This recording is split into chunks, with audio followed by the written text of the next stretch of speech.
জল বসিয়ে কি করছিস তুই? আজকে কোরিয়ান রামেন খাবো। আমার অনেকদিন ধরে ইচ্ছে ছিল এটা খাওয়ার, আজকে ট্রাই করব। ঠিক আছে, এই যে দেখো সস শুনেছি এটা বিশাল ঝাল হয়। ঠিক আছে, ওই কড়াইটা ঠিক কর আগে, টেস্ট করে জানা যাবে যে কি হবে। এখানে একটা সস আছে, হ্যাঁ ঠিক আছে, আর মশলা রয়েছে। এবার দেখি কেমন হয়, আমাদের ইন্ডিয়ান মতন হয় নাকি। আচ্ছা প্যাকেটটা সামনে দিদি। ওটা কি আছে? এটাই কি আছে? এটা সস আছে, এটা ম্যাগি মশলা। আচ্ছা এটা বিশাল ঝাল। নে, গরম হয়ে গেছে আগে দিয়ে। এটা অনেক ফ্লেভার আছে, দেখো লঙ্কা দিয়ে দেবো, ঝাল কালারটা আসার জন্য সসটা দেবো। নে, জল গরম হয়ে গেছে, দিয়ে দে।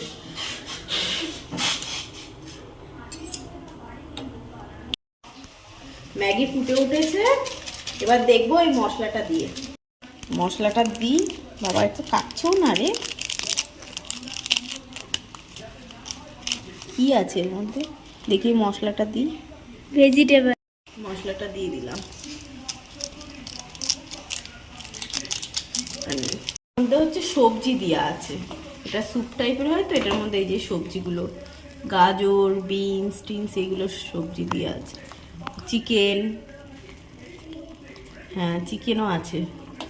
এবার দেবো এই মশলাটা, ওটা দিয়ে একটু ফুটিয়ে নিয়ে এই মশলাটা দিয়ে দেবো।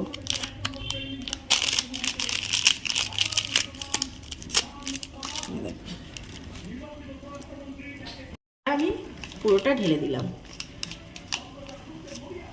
আর এটা একটু স্যুপ তো, একটু মানে ঝোলঝোলি ভাল লাগে ঝোলটা।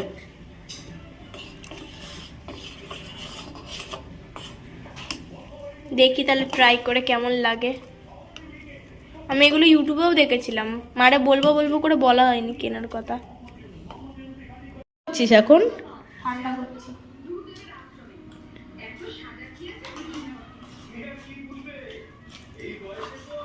কোনো ঠান্ডা হয়নি সেই মানে 5-10 মিনিট ধরে ঠান্ডাই করে যাচ্ছিস। দেখো কত ধোঁয়া বেরোচ্ছে। ঠান্ডা ঠান্ডা তো ঠান্ডা এবার কেমন? সুপের মতো লাগছে কিছুটা। ভালো। আমি ম্যাগি বেশি খাই না, আমি ইপিটা খাই, আর আজকে দিয়ে এটা। ভগবানের বিগ্রহের সামনে অন্য কারোর পায়ে হাত দিতে নেই। তোমাদের এত দেরি হলো কেন? কি বলতে পারো?